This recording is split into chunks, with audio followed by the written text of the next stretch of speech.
নমস্কার, শুভ সন্ধ্যা। আপনাদের সকলকে আজকের এই বিশেষ ওয়েবিনারে আন্তরিক স্বাগত ও শুভেচ্ছা। আমি প্রীতিলি মোদী। আজকের আলোচনার বিষয় গৌড়ীয় নৃত্য, বাংলার শাস্ত্রীয় নৃত্য। বাংলার ঐতিহ্য, সংস্কৃতি ও শাস্ত্রীয় নৃত্যধারার এক অনন্য পরিচয় বহন করে গৌড়ীয় নৃত্য। আজকের বক্তা ডক্টর মহুয়া মুখার্জি গৌড়ীয় নৃত্যের এক বিশিষ্ট শিল্পী ও গবেষক। এই নৃত্যধারাকে পুনরুজ্জীবিত করার ক্ষেত্রে তার গুরুত্বপূর্ণ অবদান রয়েছে। তিনি রবীন্দ্র ভারতী বিশ্ববিদ্যালয়ের নৃত্য বিভাগের সিনিয়র প্রফেসর এবং চারুকলা অনুষদের প্রাক্তন ডিন। এছাড়া তিনি university of Oklahoma USA full bright visiting professor হিসাবেও বক্তৃতা ও পরিবেশনা করেছেন। তার কর্মজীবন ও শিল্প সাধনা আন্তর্জাতিক স্তরেও সমৃদ্ধ হয়েছে। নাইজেরিয়া খ্যাতনামা সাহিত্যিক তানুর ওজাইদ তার কবিতার সংগ্রহ the beauty I have seen a trilogy doctor Mahua মুখার্জিকে নিয়ে কবিতা রচনা করেছেন। এছাড়াও তিনি ডান্স অফ গড, গীতাময় তন্ময়, ট্রান্স ইন মোশন, রেসারেকশন এবং গৌড়ীয় নৃত্য golden glory, classical dance of Bengali সহ একাধিক প্রমাণচিত্রে বিশেষভাবে স্থান পেয়েছেন। তার রচিত প্রায় 20টি গ্রন্থ এবং 180-এরও বেশি গবেষণামূলক প্রবন্ধ প্রকাশিত হয়েছে। এমন এক বিশিষ্ট গবেষক, শিল্পী ও শিক্ষাবিদকে আজকের অনুষ্ঠানে আমাদের মাঝে পেয়ে আমরা সত্যি গর্বিত ও আনন্দিত। তাহলে আর দেরি না করে আন্তরিক শ্রদ্ধা ও শুভেচ্ছার সঙ্গে আমরা স্বাগত জানাই আজকের বক্তা ডক্টর মহুয়া মুখার্জি মহাশয়কে। ধন্যবাদ।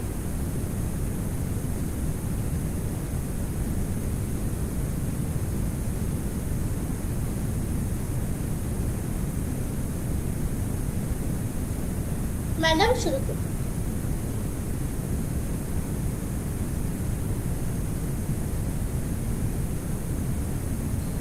ম্যাম, আপনার ভিডিও মিউটটা কিন্তু অন।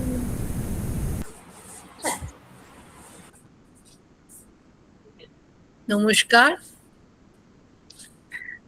ধন্যবাদ মোদক ট্রেনিং একাডেমি এরকম একটা মহতি বিদ্বজ্জনের সভায় আমাকে আমন্ত্রণ জানানোর জন্য।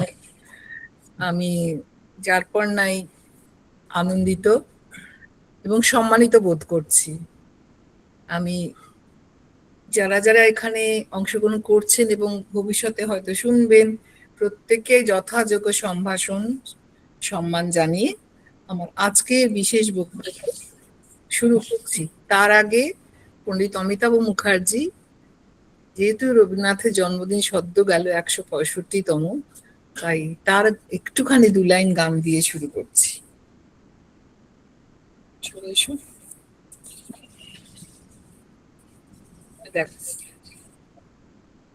নমস্কার।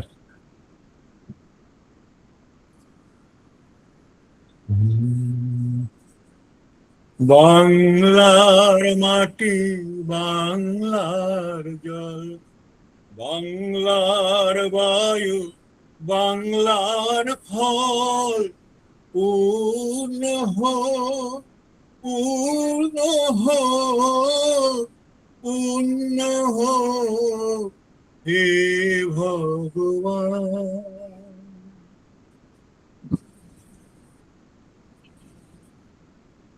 পূর্ণ হোক। প্রাচীন কাল থেকে বাঙালির যে ঐশ্বর্য, যা সারা পৃথিবীকে উজ্জীবিত করেছে, এখান থেকে বিচ্ছুরিত হয়েছে, সেই ঋত গৌরব যেন আমরা সসম্মানে বহন করে আগামী প্রজন্মের হাতে দিয়ে যেতে পারি। গৌড়ীয় নৃত্য সেরকমই একটি সম্পদ আমাদের, যা চিরায়ত, শাশ্বত, কিন্তু কখনো কখনো অন্তরালে চলে গেছে, আবার কখনো সামনে এসেছে। এবার বাংলা বলতে আমরা আজকের খণ্ডিত বাংলা নয়, বাংলা বলতে আমাদের পণ্ডিত বর্গ যা বলে গেছেন আমি সেটা একটুখানি বলার চেষ্টা করছি। পণ্ডিত বিদ্যুৎ নিহার রঞ্জন রায়, তারপর অসিত কুমার বন্দ্যোপাধ্যায়, তারা বাংলার সীমানা হিন্দু বৌদ্ধ মুসলমান যুগে বাংলার ভৌগোলিক সীমা বারবার পরিবর্তিত হলেও বাংলা ভাষা ও সাহিত্যের সীমা স্বরূপ বিশাল ভূখণ্ডটি অনায়াসে এইভাবে বর্ণিত হইতে পারে। উত্তরে হিমালয় এবং হিমালয় হইতে নেপাল, সিকিম ও ভুটান রাজ্য, উত্তর পূর্ব দিকে ব্রহ্মপুত্র নদ উপত্যকা, উত্তর পশ্চিম দিকে দারবঙ্গ পর্যন্ত ভাগ, উত্তর সমান্তরালবর্তী সমভূমি, পূর্ব দিকে গারো, খাসিয়া, জয়ন্তিয়া, ত্রিপুরা, চট্টগ্রাম, শৈলশ্রেণী, বাহিয়া, দক্ষিণে সমুদ্র পর্যন্ত, পশ্চিমে রাজমহল, সাঁওতাল পরগনা, ছোটনাগপুর, মানভূম, ধলভূম, কেওনঝড়, ময়ূরভঞ্জের শৈলময় অরণ্যময় মালভূমি, দক্ষিণে বঙ্গোপসাগর। এই সীমার মধ্যে বাংলা ভাষা ক্রমবিকাশ, বাংলা সাহিত্যের ঐতিহ্য, এই ভূখণ্ডই ঐতিহাসিক কালের বাঙালির কর্মকৃতির উৎস এবং ধর্ম কর্ম নর্মভূমি। এত সুন্দরভাবে বাংলার সীমা পরিসীমা, যেখানে আমাদের সংস্কৃতি বিচরণ করে প্রাচীন কাল থেকে, তার ব্যাখ্যা করেছেন। আমরা অত্যন্ত আনন্দিত গর্বিত কবি দ্বিজেন্দ্রলাল রায় বলেছেন, এমন দেশটি কোথাও খুঁজে পাবে না তুমি। সত্যি, মানে আমার যেটুকু জানার পরিধির মধ্যে দেখি, সারা পৃথিবীতে এরকম দেশ হয় না। বাংলার উত্তরে উত্তুঙ্গ হিমালয় দৃঢ় এবং সর্বোচ্চ শৃঙ্গগুলো দাঁড়িয়ে আছে, এভারেস্ট, কাঞ্চনজঙ্ঘা ইত্যাদি মালার মতো। দক্ষিণে সমুদ্র, তার অপূর্ব ঢেউ, একটা তরঙ্গ। পশ্চিমে ঊষর মালভূমি, দক্ষিণে পৃথিবীর সবচেয়ে বড় বদ্বীপ, এছাড়া অরণ্য, সুন্দরবন, উত্তরে ডুয়ার্সের বিরাট জঙ্গল, মাঝখানটা পুরোটা সমতল ভূমি এবং তা নদী বেষ্টিত, মেখলার মতো নদী বেষ্টন করে আছে। এই হচ্ছে আমাদের বাংলা, সোনার বাংলা। এবং তার ফলে বাঙালি যেমন দৃপ্ত ঋজু, তেমনি মানে কোমল পেলব, যার জন্য তো স্বাধীনতার যদি সবচেয়ে বেশি বাঙালি প্রাণ দিতে পেরেছেন। এই দৃপ্ত ঋজুতা হিমালয়ের, এই বঙ্গোপসাগরের গভীরতা, এই অরণ্য এবং নদীর বেষ্টনে যে পেলবতা, সেটা আমাদের মনন, আমাদের চিন্তন, আমাদের সাহিত্য, আমাদের সংস্কৃতিকে উজ্জীবিত করেছে। এটা আমার নিজের মনে হয় বলে বললাম। কিন্তু আপনাদের ঘটনাচক্রে বলি, 3 তারিখে মন্দারমণি গেছিলাম, সেইখানে হোটেলে র্যাকে রাখা ছিল মাইকেল মধুসূদন দত্তের রচনাবলী। আমি নিয়ে ঘাঁটতে ঘাঁটতে দেখি নীতিগর্ভ কাব্য পৃষ্ঠা 182, সেখানেই দেখছি দেবদৃষ্টি নামে একটি কবিতা। কি অপূর্ব! আমি যেটা বললাম সেটা দেখতে পেলাম, এত আনন্দ লাগলো। বঙ্গ এদেশের নাম বিখ্যাত জগতে, ভারতের প্রিয় মেয়ে মা নাই তার চেয়ে, নিত্য অলঙ্কৃত হীরা মুক্তা পরকতে, সস্নেহে জাহ্নবী তারে মেখলেন চারিধারে। মেখলেন মানে কোটিকে বেষ্টন করে মেখলার মতো। বরুণ ধোয়েন পা দুখানি নিত্য রক্ষকের বসে, মানে বঙ্গোপসাগর বরুণ পা দুটো ধুয়ে দিচ্ছেন। হিমাদ্রি উত্তর দেশে, হিমাদ্রি আমরা জানি হিমালয়ের 3টে রেঞ্জ, তো একদম উত্তুঙ্গ হিমাদ্রি উত্তর দেশে। পরেশনাথ মালভূমির অঞ্চল, আপনি শিরে তার শিরোমণি, সে এই বঙ্গভূমি শুনলো ইন্দ্রাণী। আমার এত আনন্দ হলো, আমি যেটা সবসময় নিজের থেকে বলি সেটা দেখি মধুসূদন লিখে গেছেন কবে, আমি 3 তারিখে জানলাম গিয়ে। তো এখানে বাংলাদেশে, বাংলাদেশ নয় বঙ্গদেশে আমরা বসবাস করি। এবং গৌরীয়র যে নৃত্য কি করে মাথায় এলো, সালটা 1970 সাল। সেই সময় আমি ক্লাস 9-এ পড়ি। এরকম সময় আমরা 5 বন্ধু হংসেশ্বরী মন্দিরে বেড়াতে গেছিলাম। এবং সভাপতি স্বাধীনতার কিছু পরে 47 সালে স্বাধীনতা হয়েছে, 70 আর কতদিন, 57, 67, তো 23 বছর মতো স্বাধীনতা, সরি 26 বছর মতো স্বাধীনতা পেয়েছে। তো এরকম সময় ভারতবর্ষের শাস্ত্র নৃত্যগুলো অতটা সামনে আসেনি। সবে মানে ঠিক স্বাধীনতার পরে আস্তে আস্তে সব শাস্ত্র নৃত্যই একদম বৈদেশিক শাসনকালে প্রায় সুপ্ত লুপ্ত হয়ে গেছিল। আবার স্বাধীনতার কিছু আগে থেকে কিছু পরে একটি একটি করে পাপড়ি মেলে ধরলো, আত্মপ্রকাশ করলো। তো তার ফলে আমাদের কলকাতায় অতটা ঢেউ সেইভাবে আসেনি, কথা এসে গেছিল, ছড়িয়ে গেছিল। এছাড়া ভরতনাট্যমের নাম শুনছি, একটু একটু আসছে, মণিপুরীর নাম শুনছি, এবং অবশ্যই রবীন্দ্রনাথ মণিপুরীকে মানে সিলেবাসের অন্তর্ভুক্ত করেছেন 1926 সালে। কিন্তু সেইভাবে সারা পশ্চিমবাংলা জুড়ে যে মণিপুরীর ঢেউ, অতটা তখন হয়নি। আমরা কেউই সেইভাবে অতটা জানতাম না, সামান্য জানা, সেটাকে না জানা বলাই ভালো। এরকম সময় আমরা রবীন্দ্র জয়ন্তীতে বা পুজোর সময় পাড়ার সব ধরে, বড়রা ধরে আমাদের নাচ টাচ করাতেন, আমরা ওই গানের সঙ্গে নাচ করতাম। এরকম ছিল কলকাতার চিত্র। আমরা 5 বন্ধু হংসেশ্বরী মন্দির বাড়াতে গেলাম। ঠিক তার পাশে একটা ছোট্ট টেরাকোটা মন্দির, অনন্ত বাসুদেব মন্দির। দেখতে দেখতে সারা গায়ে ভাস্কর্য, নৃত্যের ভাস্কর্য। মানে এটা আজকে খুব সহজে বলতে পারছি। আজকে সিলেবাসে ঢুকিয়েছে 2001 রবীন্দ্র ভারতীর সিলেবাসে, যে ভাস্কর্যের সঙ্গে নৃত্যের সম্পর্ক, চিত্রকলার সঙ্গে নৃত্যের সম্পর্ক। এটা তো 70 সালে জানা সম্ভব না, কারণ তখন নাচ মানে একটু হাত পা নাড়া। নাচের যে থিওরি থাকতে পারে, বই থাকতে পারে, বোধই ছিল না সারা ভারতবর্ষে, খুব মুষ্ট ছিলই না প্রায়।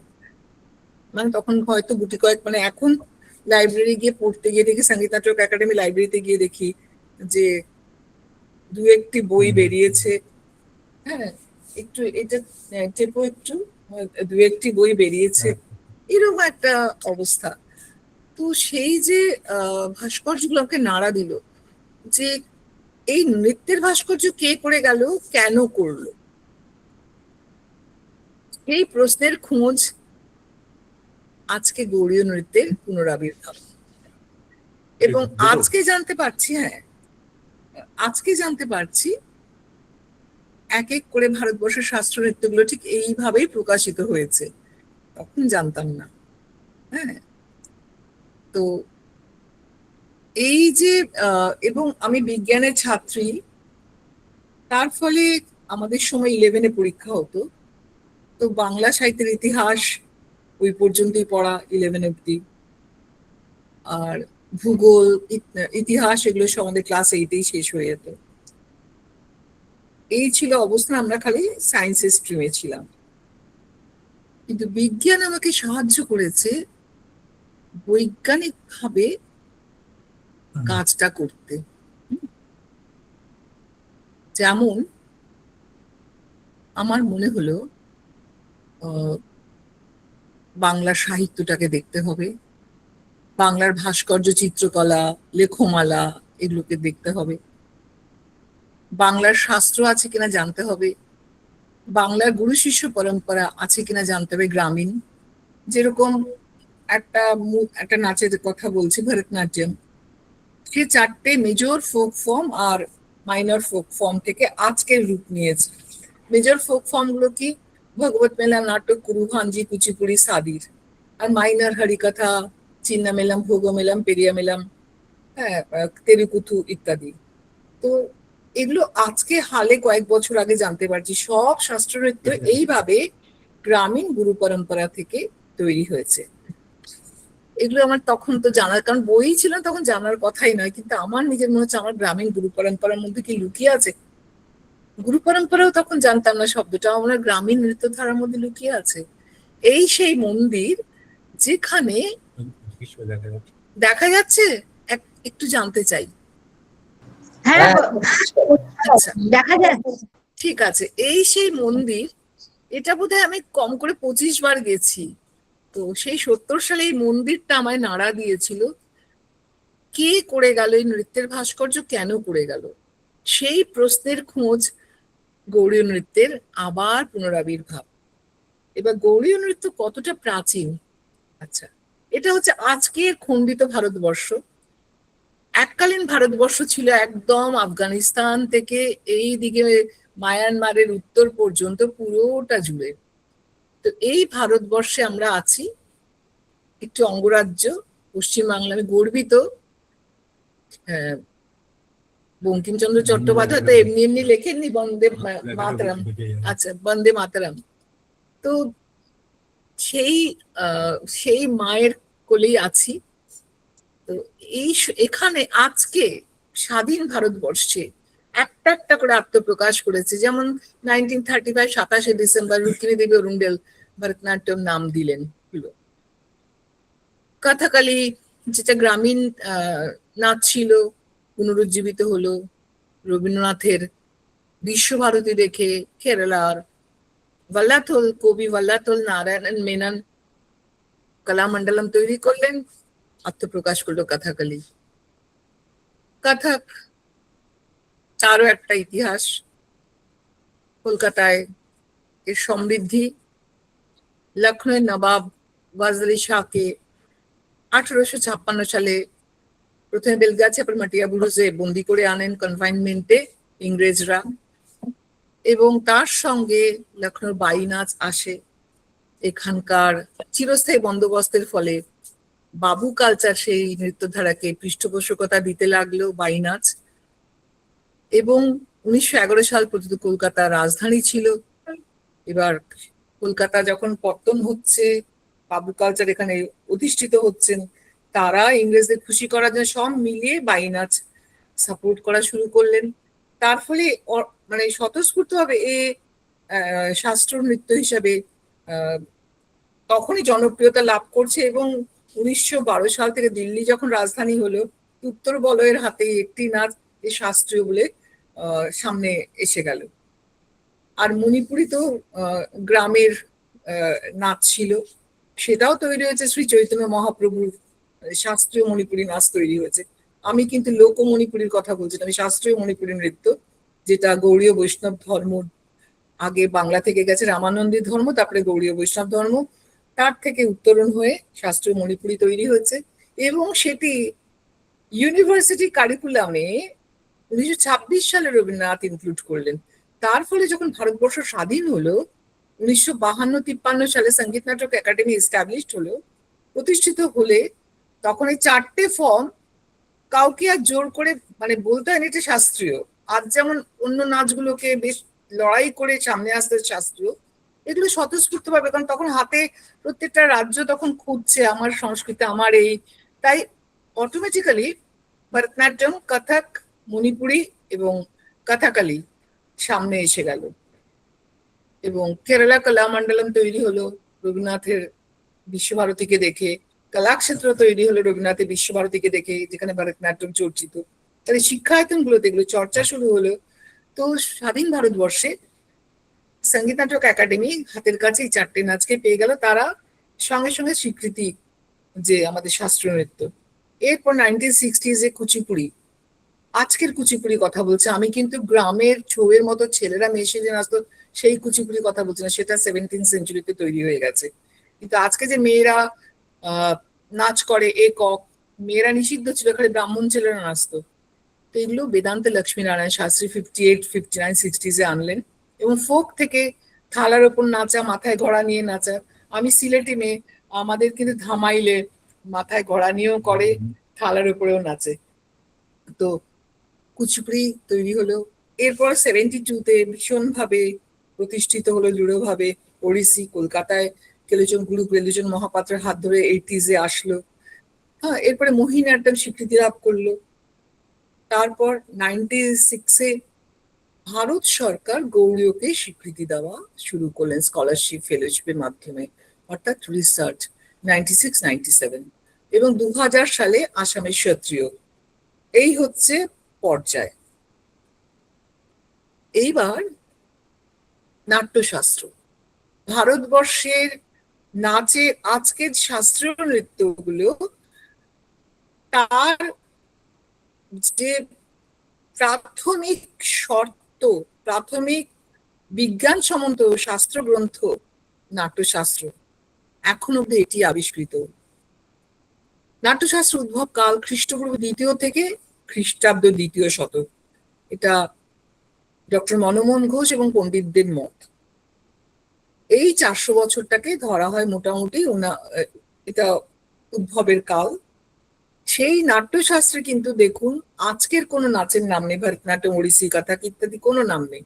4 রকম শৈলী ছিল: দাক্ষিণাত্যা, পাঞ্চালি, আবন্তি, ঔড্র, মাগধী। দাক্ষিণাত্য মানে দক্ষিণ ভারতের নাচ।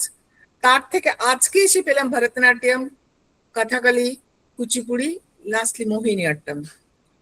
আবন্তি হচ্ছে সেন্ট্রাল ইন্ডিয়া, মধ্য ভারতের নাচ।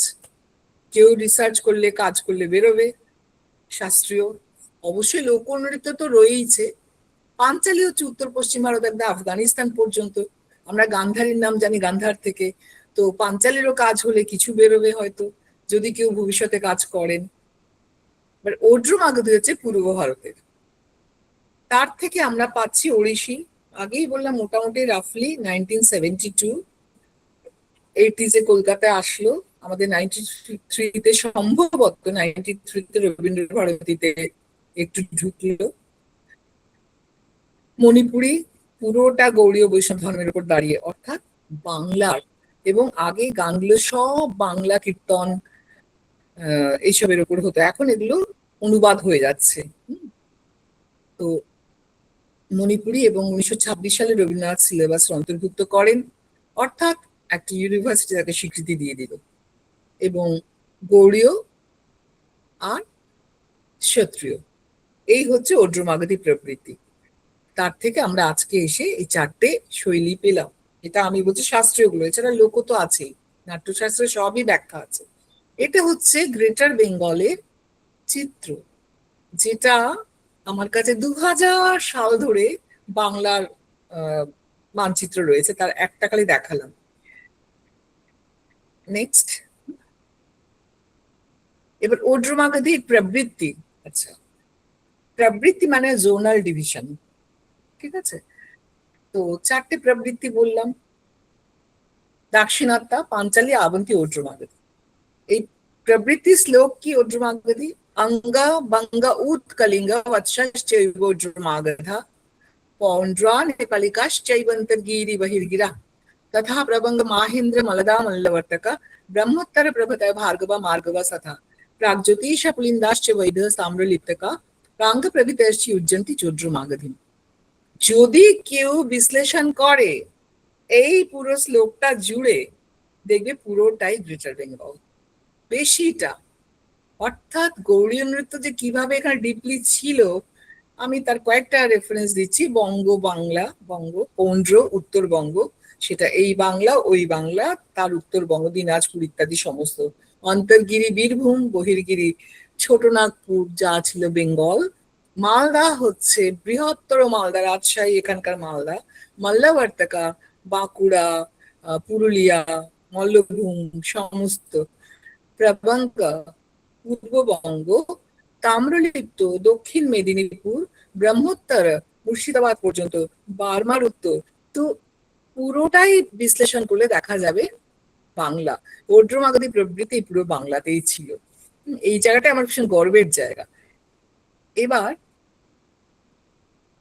আরো মজা, যেটা না ভাগ করে নিয়ে মানে আনন্দটা, গৌড়ীয় নৃত্যের নাম নাট্যশাস্ত্রে আছে, হ্যাঁ, অন্য নাচের নাম কিন্তু সম্ভবত নেই। গৌড়ীয় নৃত্য না, আপনারা যদি আহার্য অভিনয় চ্যাপ্টারে যান, অর্থাৎ যেখানে রূপসজ্জা বেশভূষা, সেখানে বলছে গৌড়ীয় নর্তক নর্তকীরা এরকম রূপসজ্জা করবে, এরকম চুল বাঁধবে। অর্থাৎ গৌড়ীয় নৃত্য যে ছিল 2500 বছর আগে, আমরা শাস্ত্রেই পাচ্ছি। এবার গৌড়ীয় নৃত্যের নামকরণ, সেই নামকরণ আমার তো কাজ করতে করতে করতে করতে প্রথম মেড্রাস ইন্টারন্যাশনাল ডান্স কনফারেন্সে নিজের মনে পাগলের মতো কাজ করে গেছি। খেয়ে না খেয়ে, কোনো পয়সা নেই, 400 টাকা স্কলারশিপ ইউজিসির, সেই দিয়ে রিসার্চের স্কলারশিপ, সায়েন্সের, পরে ওটা সিনিয়র স্কলারশিপ হলো 600 টাকা, ডিএসটি, সেই দিয়ে কাজ করা, বাসের পেছনে ঝুলে যাওয়া, মানে গ্রাম বাংলা, একটা বিস্কুট দুটো বিস্কুট দিয়ে হলো, অমিতাভ আমাকে সহায়তা দিলেন, তো দুজনে মিলে পাগলের মতো উদ্ভ্রান্তের মতো এই বাংলা ওই বাংলা চষে বেরিয়েছি সাংঘাতিক ভাবে। এবং এই তো তার ফলে কাজ করতে করতে দেখছি, ও বাবা, আমরা যারা নাচের পড়াই, রবীন্দ্র ভারতী ইউনিভার্সিটি বা সব জায়গাতেই মোটামুটি ভাবে পড়ানো হয়, দুটো খালি বলছি কারণ সময় খুব সংক্ষেপ, 7 দিন ধরে বললেও শেষ হবে না গৌড়ীয় নৃত্য সম্পর্কে। তো আমরা পড়াতে গেলে পড়াই আমাদের ডান্সিং স্কাল্পচার, মানে নৃত্য সম্পর্কীয় স্কাল্পচার উড়িষ্যার উদয়গিরি পর্বতে হাতি গুম্ফায় পাওয়া যায়, খ্রিস্টপূর্ব প্রথম বা খ্রিস্টপূর্ব দ্বিতীয় শতক রাজা খারবেলার সময়। এটাই আমরা পড়িয়েছি, পড়াই, জানি। ও মা, মানে সিন্ধু সভ্যতার পরে একদম এইটাই ফার্স্ট পড়ানো হয়। কাজ করতে গিয়ে দেখি বেশি দূর কোথাও যেতে হবে না, তাম্রলিপ্ত মিউজিয়ামে গেলেই হবে, কিংবা কলকাতা বিশ্ববিদ্যালয়ের আশুতোষ মিউজিয়ামে গেলেই হবে। 6th সেঞ্চুরি বিসি থেকে ডান্সিং স্কাল্পচার আছে বেঙ্গলের টেরাকোটা।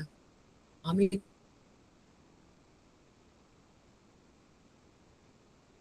তো অবাক।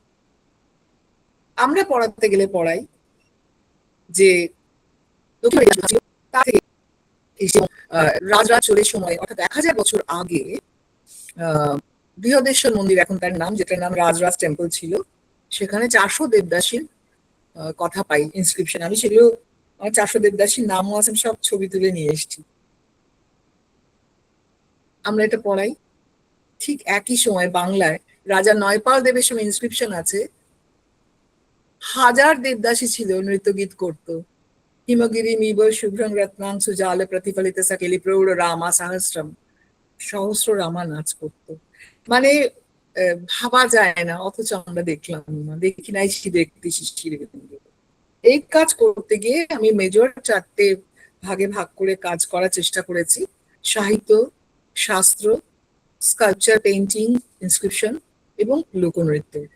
এবার সাহিত্য খুব সংক্ষেপে আসি, পরপর চর্যাপদ, মানে তারও আগে থেকে আমাদের সাহিত্য রয়েছে, সুবন্ধু রচিত বা বাসব দত্তা, লোকানন্দ নাটক ইত্যাদি তো আছে, কিন্তু চর্যাপদে আমরা নাচ গানের কথা পাই। 100 পদুমা, চৌহট্টি পাকুড়ি, তহিচড়ি নাচের ডমনি বাপুড়ি, অর্থাৎ এক সেই পদ্ম যা 64 পাপড়ি, তার উপর ডোম ডমনি নাচছে। আজও কিন্তু, আমি আগেই বললাম আমি সিলেটি, আমাদের সিলেটে যখন নৃত্য হতো বউ নাচ, তখন আবিরের ওপর 64 দল পদ্ম তৈরি করা হতো। আরো কঠিন ভাবে শাশুড়ির সঙ্গে কম্পিটিশন হতো বিয়ে হয়ে আসার পর, আরো কঠিন ভাবে সেই আবিরের ওপরে, শুনেছি এটা আমার ঠাকুমাদের কাছে, পাতলা সাদা কাপড় বিছিয়ে দেওয়া হতো, নাচের পরে তুলে নিয়ে দেখা যাচ্ছে 64 দল পদ্ম। অর্থাৎ সাহিত্যে আমি পাচ্ছি, কেউ বলেন চর্যাপদ, কোনো পণ্ডিত বলেন 8th সেঞ্চুরি থেকে পাল যুগে, কেউ বলেন 10th। তো যাই হোক, মোটামুটি আমি 10th ধরছি, আমি কিন্তু উদাহরণ পাচ্ছি, কিন্তু তা আজও সজীব ধারায় রয়ে গেছে লোকায়ত নৃত্যে। রামচরিত কাব্য রামপালের সময়, এবং সেখানে দেববারো বনিতা, দেবদাসী, কারণ আজকে দেবদাসী নিয়ে বলার সময় নেই, তাই ছুঁয়ে যাচ্ছি আরম্ভ থেকে। বাংলার নানা নামে দেবদাসীকে বলা হতো, তা আমাদের দেববারো বনিতা, তার কথা রামচরিত কাব্যে আছে।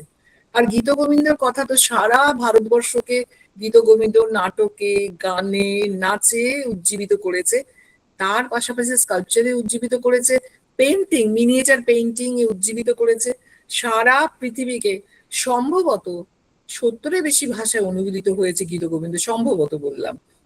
নাদ গীতিকা, এটা একটা ভীষণ উল্লেখযোগ্য। নাদ গীতিকাতে নাচের কথা আছে, গোরক্ষনাথ গুরু মীননাথকে উদ্ধার করতে নেচেছিলেন সেজে গুজে, তো তার একটা চরণ বলছি, পড়েছি তো 14th সেঞ্চুরির, ঠিক আছে। নাচন্তি যে গোরক্ষনাথ মাদলে করি ভর, মাটিতে না পড়ে পদ আলো গুপর।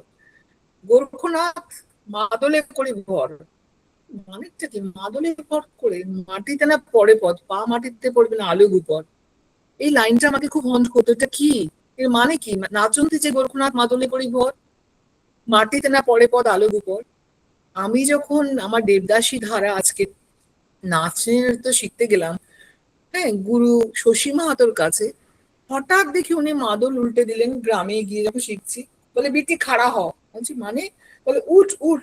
মানে মাদলের উপর দাঁড়িয়ে দাঁড়িয়ে বলে আমরা তো যুগ যুগ ধরে করতেছি। আমরা বা সাহিত্যে বলছি, তখন উত্তর পেয়ে গেলাম, নাচন্তি যে গোরখনাথ মাদলে করি ভর।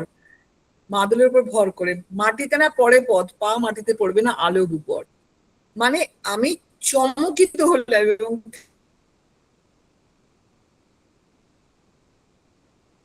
শিখলাম, করলাম। এরকম সাহিত্য বই এবার বাংলা সাহিত্য, তারপরে সংস্কৃত সাহিত্য। ছোট করে সংস্কৃতের কথা একটু বলে দিলাম, রামচরিত কাব্য, গীত গোবিন্দ। এবার বাংলা সাহিত্যে 11th সেঞ্চুরি থেকে মঙ্গল কাব্য, হ্যাঁ, সে একটা বিরাট ধারা। এবং বিশেষ করে পঞ্চদশ শতক থেকে অষ্টাদশ শতক পর্যন্ত মঙ্গল কাব্য সারা বাংলা ব্যাপী, বিজয়গুপ্ত থেকে একেবারে বিপ্রদাস, পিপলাই, কেতকাদাস, ক্ষেমানন্দ পর্যন্ত মনসা মঙ্গল, চণ্ডী মঙ্গল, রত্নমঙ্গল, সারদা মঙ্গল, শীতলা মঙ্গল, এই সমস্ত মঙ্গল কাব্যগুলো ভরপুর নাচ গানের আলোচনা। তাহলে গৌড়ীয় নৃত্যের নামকরণের সময় আমি বললাম যে শাস্ত্রে পেয়েছি। এবার অধ্যাপক, প্রয়াত অধ্যাপক কারমাইকেল প্রফেসর ছিলেন ব্রতীন্দ্রনাথ মুখোপাধ্যায়ের সঙ্গে আলোচনা করছে, স্যার আমি না বুঝতে পারছি না নাচটার কি নাম, গৌড়, বঙ্গ। স্যার বললেন তুমি গৌড়ীয় রাখো, গৌড়ী বা গৌড়ীয়। মানে সেই দিন থেকে এটা গৌড়ীয় নৃত্য নামকরণ, আবার নাট্যশাস্ত্রের নামকরণ আবার মানে উপস্থাপিত হয়ে প্রতিষ্ঠিত হলো। এবার এই মঙ্গল কাব্যে নাচের কথা আমি তো বাংলার ক্লাস 11-এ পরে পড়িনি। অধ্যাপক পল্লব সেনগুপ্তর কাছে আলাপ হলো একটু। জানি না তখন উনি ইউনিভার্সিটির অধ্যাপক, তখন অনেক বড়, আমাদের কাছে তো ধরাছোঁয়ার বাইরে। তো ওনাকে বললাম যে পল্লব স্যার, আমার মনে হচ্ছে বাংলা সাহিত্য বলতে, কারণ 8, 9, 10-এর একটু এখানে একটু নাচের কথা পাচ্ছি, একটু পাচ্ছি, বুঝতে পারছি না ধারাবাহিক ভাবে। কারণ যেহেতু আমি বিজ্ঞানের ছাত্রী, বিজ্ঞানের গবেষণা করা, আমার ধারাবাহিকতাটা একটা ভীষণ মনে হয়। আমরা বটানিতে অ্যাসেন্ডিং ডিসেন্ডিং থিওরি পড়েছি, তো আমার ধারাবাহিকতাটা দরকার। তো বললেন বাহ, তুমি তো ভালো ভেবেছো, তুমি মঙ্গল কাব্য দেখো। ওই যে বললেন, সমুদ্রের মতো খুলে গেল দরজা। মনসা মঙ্গলে বেহুলার নাচ, মনসার নাচ, চণ্ডী মঙ্গলে রত্নমালার নাচ, হ্যাঁ, তো মালাধর বসুর নাচ, সব মঙ্গল কাব্যগুলো নাচ গানের আলোচনায় ভরপুর। এবং সাপ পেলেই, তাল ভঙ্গ হলেই, সাপ অভিশপ্ত হলেই তাকে পৃথিবীতে মর্তে জন্মাতে হয়। মানে এই দুর্ধর্ষ, তার আর্কিটাইপ আজকাল দেখছি সাপ মোচনে রবীন্দ্রনাথ করেছেন। তো এটা একটা সাংঘাতিক। এবার পাশাপাশি শ্রী চৈতন্য মহাপ্রভুর আগে গীত গোবিন্দের কথা বললাম, বড়ুচণ্ডী দাসে কৃষ্ণ কীর্তন, মালাধর বসু শ্রীকৃষ্ণ বিজয়। এরপর যখন শ্রী চৈতন্য মহাপ্রভু আসলেন, তার তো বিরাট, ওনাকে নিয়ে একটা দিন পুরো বললে একদিনে শেষ হবে না। ওনার অবদান বিশাল। মানে ধারণাই ছিল না যে শ্রী চৈতন্য মহাপ্রভু, এমনি যারা ভক্ত তারা পড়ে যান, নেচেছেন, কিন্তু তাকে বিশ্লেষণ করে নাচের আমরা কেউ কখনো ভাবিনি। সেই চৈতন্য মহাপ্রভু নৃত্যে বিরাট বিরাট বিরাট ভূমিকা, তিনি নাচ করতেন। এবং এই নিয়ে বই লিখেছি ভারতীয়, মানে আমাদের ছোটবেলা থেকে শুনতে হয়েছে বাঙালির কোনো নাচ নেই, উদয়শঙ্কর রবীন্দ্রনাথ ধার করে নাচ তৈরি করেছেন। গৌড়ীয় কাজ করতে গিয়ে কেউ বাবা সারা ভারতবর্ষ নাচছেন এই 3জন বাঙালির জন্য, জয়দেব, চৈতন্যদেব, রবীন্দ্রনাথ। বই লিখলাম ভারতীয় নৃত্যের ত্রয়ী, জয়দেব, চৈতন্যদেব, রবীন্দ্রনাথ। হ্যাঁ, তো সত্যি আগেই তো বলে দিলাম, রবীন্দ্রনাথকে দেখে তো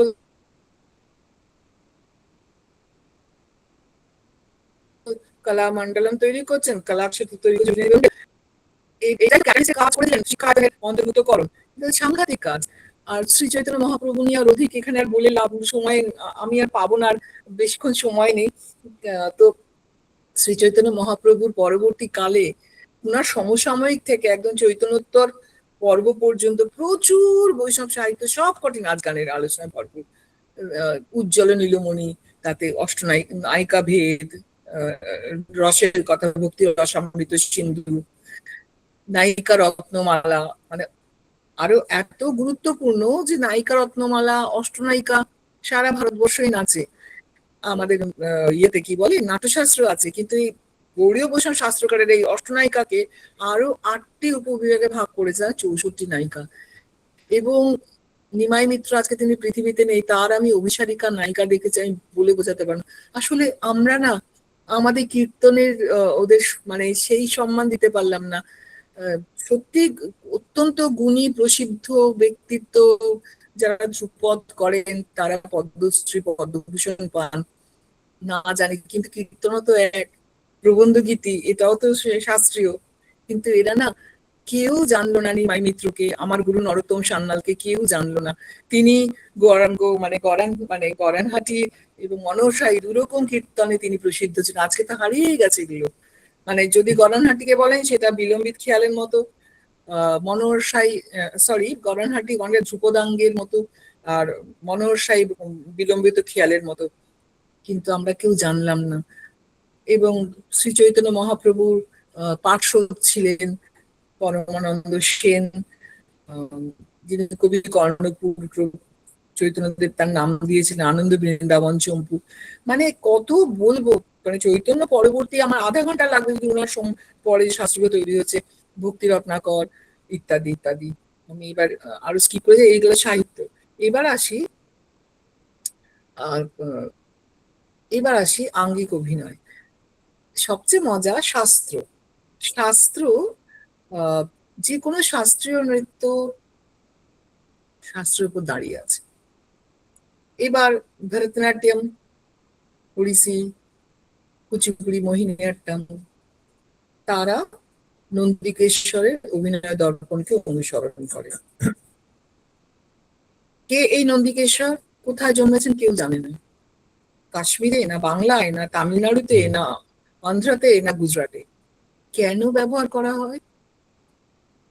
প্রথমত আনন্দ কুমার স্বামী মিরর অফ জেস্টার লিখলেন 1917 সালে, সেটা খালি ইংলিশ অনুবাদ।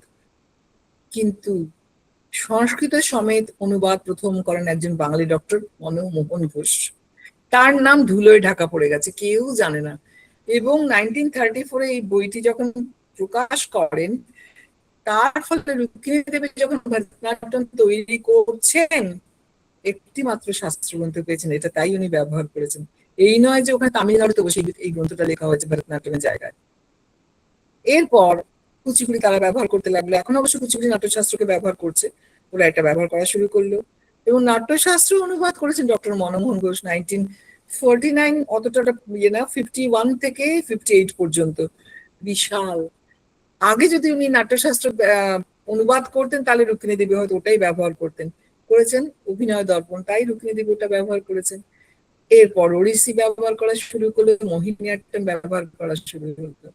এইখানে আমার আনন্দের জায়গা, বাংলা শাস্ত্রগ্রন্থ বাঙালি লিখেছে।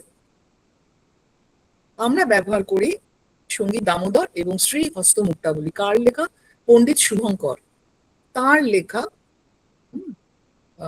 শ্রী হস্ত মুক্তাবলী।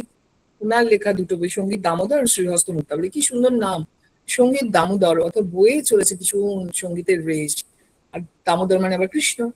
আর শ্রীহস্ত মুক্তাবলী, শ্রী মানে সুন্দর, শ্রী মানে লক্ষ্মী, শ্রী মানে সম্ভার, হস্ত মুক্তাবলী তার অপূর্ব সুন্দর হস্তসমূহ। পণ্ডিত শুভঙ্কর, উত্তরবঙ্গের। এই শ্রীহস্ত মুক্তাবলী অনুবাদ করেছি সংস্কৃত সাহিত্য পরিষদ থেকে, 2016 সালে বেরিয়েছে আমার গুরু মানবেন্দু বন্দ্যোপাধ্যায়ের সহায়তায়। উনি না থাকলে হতো না, কারণ সংস্কৃত কিচ্ছু জানি না। উনি আমায় সাহায্য করেন, ওনার কাছে পড়ার চেষ্টা করেছি, কিচ্ছু শিখতে পারিনি। আর সঙ্গীত দামোদর এইটি বেরিয়েছে সম্ভবত 2006 হবে কি 8-এ, এশিয়াটিক সোসাইটি থেকে। এই দুটি আমাদের শাস্ত্রগ্রন্থ মূল। এছাড়া আমি যদি খালি বাংলার শাস্ত্রগ্রন্থের নাম বলতে থাকি আবার আধ ঘন্টা লাগবে শুধু শাস্ত্রগ্রন্থগুলোর নাম বলতে। 18th century lastly Shri Shri ভক্তি রত্নাকর, নরহরি চক্রবর্তী। তো এই মানে বাঙালি যদি নাচ না থাকতো, বাঙালি বসে এত প্রকার সাহিত্য লিখে ফেললো, শাস্ত্র লিখে ফেললো, হ্যাঁ, সময় নষ্ট করে এগুলো করলো, এটাই তো সবচেয়ে মজার। তো আমি শ্রীহস্ত মুক্তাবলী কয়েকটা হস্তা দেখাচ্ছি, কারণ সময় নেই। শ্রীহস্ত মুক্তাবলী আসাম ইউথ হস্তা 30টি। হ্যাঁ, অমিতাভ মুখোপাধ্যায় গান করছে, উনার সুর, উনার গবেষণা। असंयुतानां हस्तानामुद्देश्य क्रियते अधुना शुभङ्करेण कविना नानाविनयशालिना पताका पद्मकोशञ्च हंसस्य कर्तरीमुख अलपद्म त्रिपताको मुष्टिकाः शिखरस्तथा अर्धचन्द्र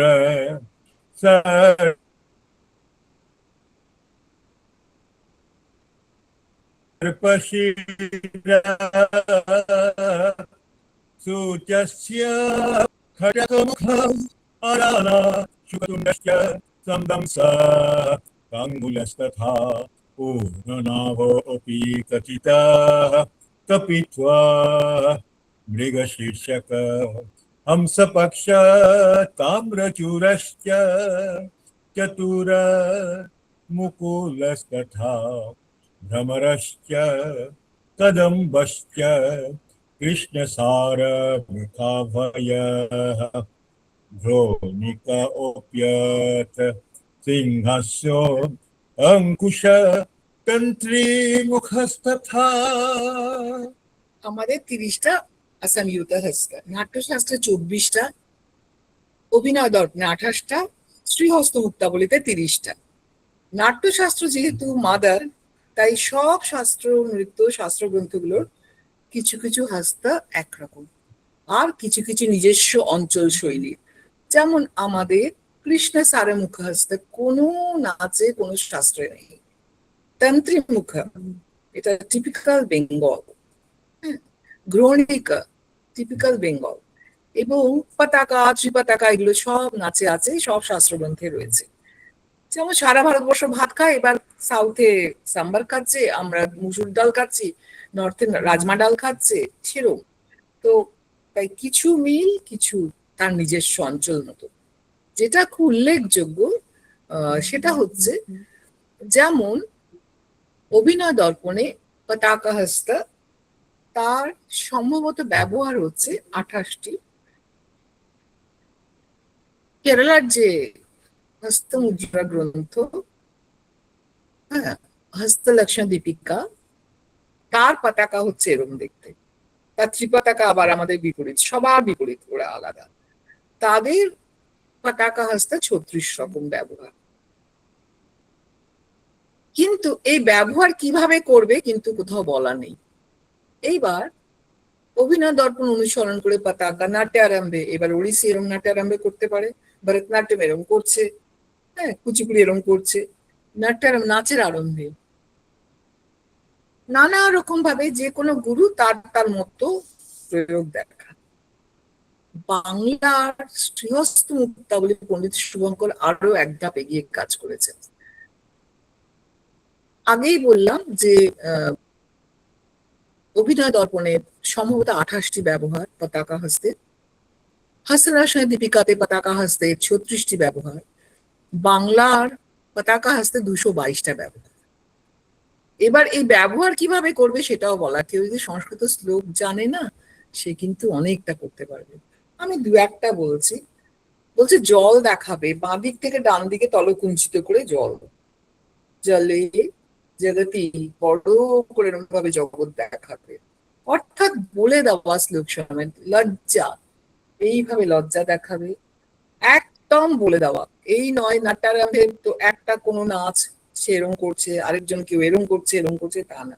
একদম বাংলায় গৌড়ীয় নৃত্যের একেবারে হস্ত কিভাবে প্রয়োগ করে প্রয়োগও বলে দেওয়া আছে। হ্যাঁ, যেমন বাম স্কন্ধা যদি জাতি সদা দক্ষিণা দক্ষিণা কর, বাম দিক থেকে ডান দিকে বড় করে দেখাবে জগৎ, এরকম 222টা। আমি খুব এইটুকু খালি বললাম, আর সংযুক্ত দেখাচ্ছি না কারণ সময় হবে না। এরপর আমি স্কাল্পচারে চলে যাব। সংযুক্ত হস্তার এই সবগুলো মায়ের আঁকা, আজকে তিনি নেই, ছবি চক্রবর্তী 10 তারিখে মাতৃ দিবস গেছে কালকে, তো মায়ের আঁকা আপনাদের দেখাতে পারলাম, খুব আনন্দ লাগছে। মা কিন্তু কোনো শেখা চিত্রশিল্পী নন, সমস্তটাই স্বকীয়, নিজস্ব। তো এই হচ্ছে আমাদের পোশাক। একটু ব্যাক করো। আমাদের 3 রকম পোশাক। কাঞ্চি বেশ, এটাকে কাঞ্চি বলে, যাতে কুচি কথাটা এসেছে। মেখলা মানে আসামের মেখলা নয়, মেখলা এই যে একটু আগে মধুসূদনের পড়লাম না, যে সস্নেহে জাহ্নবী তারে মেখলেন চারিধারে, মেখলা মানে কোটিকে যে বেষ্টন করে থাকে। আজকে আমরা আসামের ওটাকে চিহ্নিত করে ফেলেছি মেখলা বলে, কিন্তু আমাদের যে কোনো তলায় যে ঘাগরার মতো পড়ছি, স্কাল্পচার দেখাবো, তাকে মেখলা বলে। আর শাড়ি, এই হচ্ছে আমাদের নানা রকম চুল বাঁধা, অনেক ধরনের আমাদের খোপাচড়, দেবমহল, খোপক, ঘোড়াচূড়া, বাগান বিলাস, টিয়া ঠুটি, ইত্যাদি নানা রকম, এবং অলংকার নানা ধরনের। আচ্ছা, আমাদের গুরু শিষ্য পরম্পরা, দেবদাসী ধারা, যুদ্ধ নৃত্য, রিচুয়ালিস্টিক ডান্স, আচার ভিত্তিক নাচ এবং আলাদা। দেবদাসী নিয়ে কোনোদিন সুযোগ হলে বলবো। তো আমাদের মেজর এলিমেন্ট, মাইনর এলিমেন্ট, আমি তো আপনাদের ভরতনাট্যমের উল্লেখ করেছি, এরকম সব কটি নাচের ফোক ফর্ম থেকে এসে, যেমন ওড়িশি, তার মাহারি, বন্ধা, গটিপুয়, হ্যাঁ, এবং ময়ূরভঞ্জ ছৌ ইত্যাদি থেকে এসছে।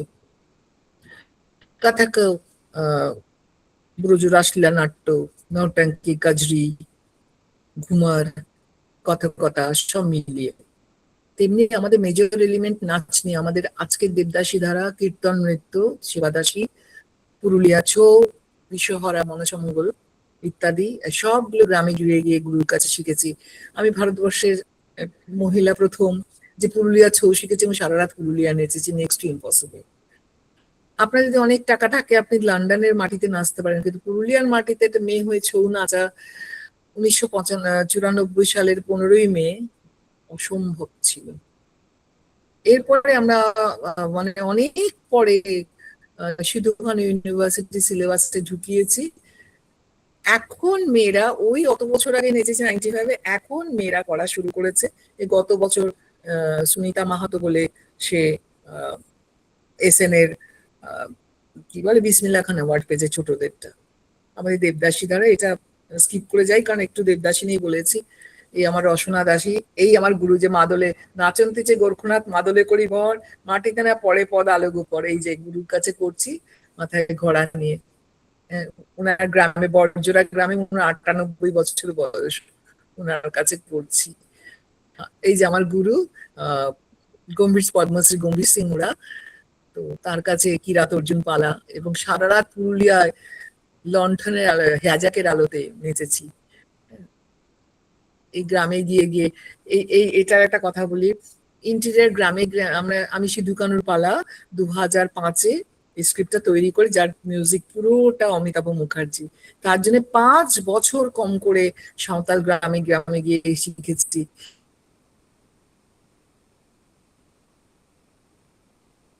গাড়ি করে যেতাম, গাড়ির হেডলাইট দিয়ে রাত্রিবেলায়, গ্রামে তো লাইট নেই, হেডলাইট জ্বালিয়ে নাচ করতাম। তো এবার আমাদের বাংলায়, আমাদের ধারণা সাউথ ইন্ডিয়া ভাস্কর্য আছে আর উড়িষ্যায় আছে। বাংলা প্রচন্ড ভাঙচুর হয়েছে 12th সেঞ্চুরির পর, তুর্কি আক্রমণে একবার বিধ্বংস হয়েছে, সব ঠিক।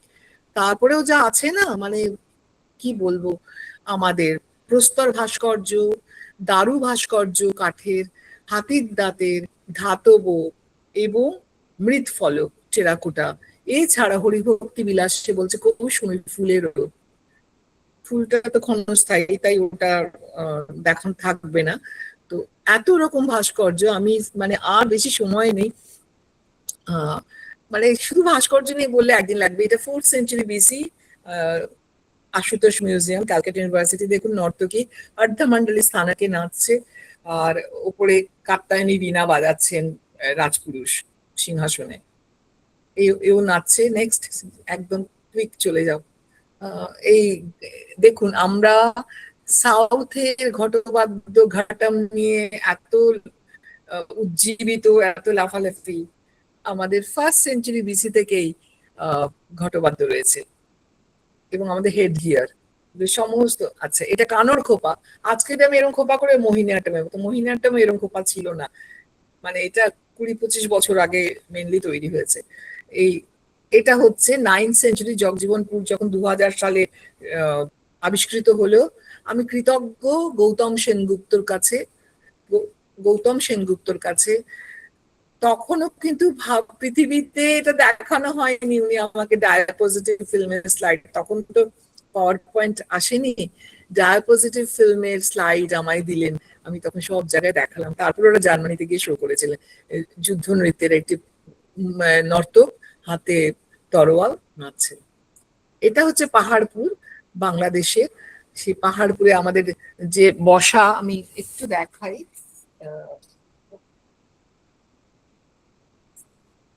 দেখা যাবে? এইটা হচ্ছে আমাদের মেন স্থানক, বিশাখ স্থানক পাহাড়পুর, আর একদম বসা যেটা মানলুকা, এটা হচ্ছে আমাদের মূল স্থানক।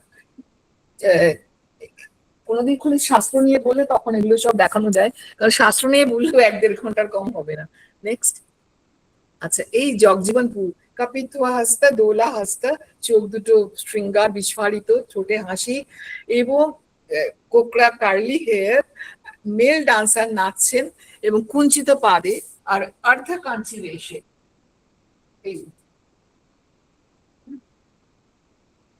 নেক্সট। ড্রাম বাজাচ্ছে,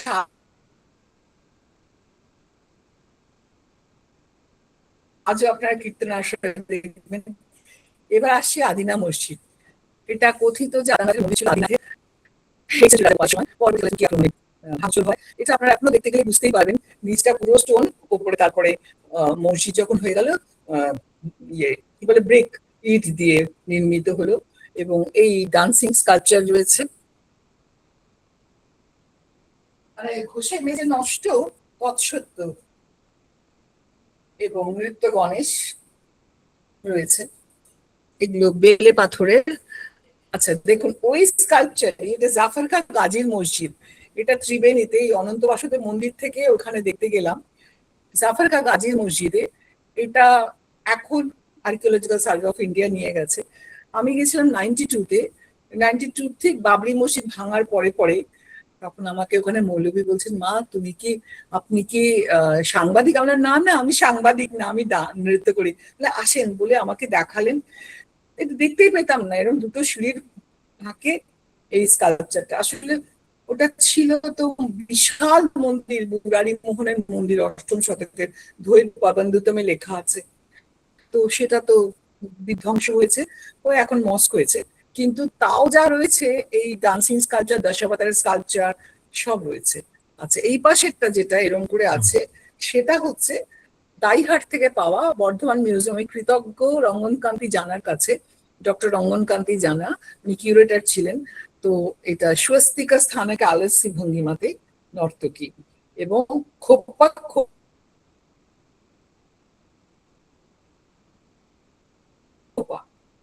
আর এটা দেবমহল খোপ্পা। আচ্ছা, এটা হচ্ছে শ্যামরায় মন্দির, 16th সেঞ্চুরি, এবং এটা পঞ্চচূড় এবং ভর্তি ডান্সিং স্কাল্পচার ভর্তি, যেটা জোর বাংলা মন্দির। কোনোদিন সুযোগ যদি আসে আমি ভাস্কর্য নিয়ে বলবো, তখন detail. Quick quick quick pass on pass on. তার আগেটা এই যে দেখুন, সরার ওপর নাচছে। হ্যাঁ, আমরা নাচি সরার উপরে, এবং নাচছে বলে চুল উঠছে। হ্যাঁ, শ্যামরায় মন্দিরে, এবং বীণাধর সেও বীণা বাজিয়ে নাচছে। আর এখানে প্রায় ম্যান্ডোলিন মার্কা ওই ধরনের একটা বাদ্যযন্ত্র। নেক্সট। মহামৃদঙ্গ বাজাচ্ছে, মহিলা বাজাচ্ছে, আপনি ভাবুন, একটা পা সরার উপরে আর একটা পা নিচে, একটা পা সরার উপরে এবং গলায় বনমালা আর উচ্ছ্রিত বাহু। হ্যাঁ, আপনারা ভাবুন তো, আমাদের বৃহস্পতিবারে লক্ষ্মীর ঘটে ঠিক এই জিনিস, সেই জিনিস শ্রী চৈতন্য মহাপ্রভুর উচ্ছ্রিত জীবাত্মা পরমাত্মার মিলন। এবং আমাদের এই চূড়া অনেক নাচে ব্যবহার করে, এখন সব জায়গায়, ওড়িশিতেও দেখবেন এখানে চূড়া আছে। আমাদের স্কাল্পচারে ভর্তি চূড়া। নেক্সট। এই যে শ্যামরায় মন্দির, আমরা চামর হাতে নাচছি, পুষ্প ডালি এবং কাঞ্চি বেশ, কি সুন্দর কাজ করা, পুরো বালুচুরি এবং গলায় বনমালা, বড় টিপ, কি সুন্দর টিপের বর্ণনা আছে চন্ডীমঙ্গল কাব্যে। বলছে, কপালে সিন্দুর ফোঁটা, প্রভাতে ভানুর ছটা, চৌদিকে চন্দন বিন্দু শোভা, মানে চারিদিকে চন্দনের বিন্দু দেবে, যেন সকালে ভানুর ছটা মনে হবে। এত সুন্দর বর্ণনা। কানে দেখুন কর্ণচুলিকা, কানের কর্ণাভরণ, হাতে বলয় কঙ্কন এবং পুরো কাঞ্চি রেশম, গলায় গ্রীবাঙ্গদ, সতেশ্বরী হার, তো এবং লম্বা বেনি, তলায় পট্টগুচ্ছিকা, যেটাকে ইংলিশে টার্সেল বলে, পট্টগুচ্ছিকা, হাতে চামড় নিয়ে নাচছে দেবদাসী। নেক্সট মহামৃদঙ্গ। নেক্সট নেক্সট নেক্সট চলে যাও। ঢাকার গেট, মানে 10th century sculpture. Next next next চলে যাও চলে যাও। এই যে এটা দিল্লি ন্যাশনাল মিউজিয়ামে আছে, কুঞ্চিতে পা দিয়ে এরকম করে দাঁড়িয়ে আছে। আমি তো এখন দাঁড়াই বলে ভরতনাট্যমটা আমার 10th সেঞ্চুরিতে এই, এবং অভয় হাস্তা, দোলা হাস্তা। নেক্সট কাঠের ভাস্কর্য, কাঠ তো থাকে না ক্ষণস্থায়ী। আপনারা যদি যান ঢাকা মিউজিয়ামে, হ্যাঁ দেখতে পাবেন। এটা দেবদাসী, কেউ বলেন খোপা খোপা, মাথায় ক্রাউন, কি সুন্দর ওড়নাগুলো উঠছে। আবার কেউ কেউ বলেন দেবী অপরাজিতা, বৌদ্ধ দেবী। তো জানি না, দুটোই মত আছে। তো দেবদাসী এবং কাঠের 11th সেঞ্চুরি। এইটা এই পাশেরটা দ্বাদশ শতকের মানভূম থেকে পাওয়া, ইন্ডিয়ান মিউজিয়ামে রক্ষিত। আমি কৃতজ্ঞ ইন্ডিয়ান মিউজিয়ামে সেই সময় শ্যামল চক্রবর্তী ছিলেন, তার কাছ থেকে অনুমতি নিয়ে আমি পেয়েছিলাম। আর এটাতে কাঠের কালি, 17-18 সেঞ্চুরির কাঠের কালি, ব্রিটিশ মিউজিয়ামে সংরক্ষিত আছে। এটাও ইন্ডিয়ান মিউজিয়ামে সংরক্ষিত, আর ব্রিটিশ মিউজিয়ামে সংরক্ষিত হাতির দাঁতের। আর আমাদের যে কত রকমের ভাস্কর্য বাংলায়, ভাবা যায় না, মানে এত বিধ্বংস করা হয়েছে, ধ্বংস করা হয়েছে তৎসত্ত্বেও। এটা মেটাল স্কাল্পচার, স্বস্তিকা স্থানাকে, এটা রেয়ার আর্ট গ্যালারিতে মালদাতে রাখা। আমি কৃতজ্ঞ, তখন যে Gautam Sengupta archaeological survey of বেঙ্গলের ছিলেন ডিরেক্টর, উনি তখন অ্যালাউ করেছিলেন, আমি পেয়েছি মালদা মিউজিয়াম থেকে। এটা ব্রিটিশ মিউজিয়ামে রয়েছে রক্ষিত, মা অম্বিকা। নেক্সট আচ্ছা দেখুন সূর্যপাদ, এটা আমাদের ভীষণ টিপিক্যাল। এটা আটপুরের মন্দির থেকে পাওয়া, ওখানকার সুদীপ্ত মিত্র এর আমাকে মানে অনুমতি দিয়েছেন, আমি পেয়েছি। এবং নৃত্য গণেশ, এই নৃত্য গণেশ, এইটা একটা সাংঘাতিক, এটা রেয়ার আর্ট গ্যালারি। দেখুন গুণে 12টা, অপোজিট দিকেও যদি আপনি ঘুরে আনে বিপ্রতি পেয়েও ওখানেও 12টা, অর্থাৎ 12-12 24 ঘন্টা চক্র পুরুষ। এবং বিষ্ণু গরুরের পিঠে বিশাখ স্থানাকে যে দেখালাম, বিশাখ স্থানাক, এই হচ্ছে আমাদের মূল স্থানাক। বিশাখ স্থানাকে হাতের তালি দিয়ে তাল রক্ষক নাচছেন। এবং এটা বামন অবতার, দশাবতারের 11th সেঞ্চুরি, তলায় বামন, বিষ্ণু ত্রিবিক্রম মূর্তি। আমরা দশাবতার নাচি জয়দেবী গীত গোবিন্দ থেকে। আচ্ছা এটা দক্ষিণ ভারতের নটরা, যেটা সবাই চিনি, আমরা এটা যত্ন করে রাখি বাড়িতে। 10th সেঞ্চুরিতে চোল পিরিয়ডে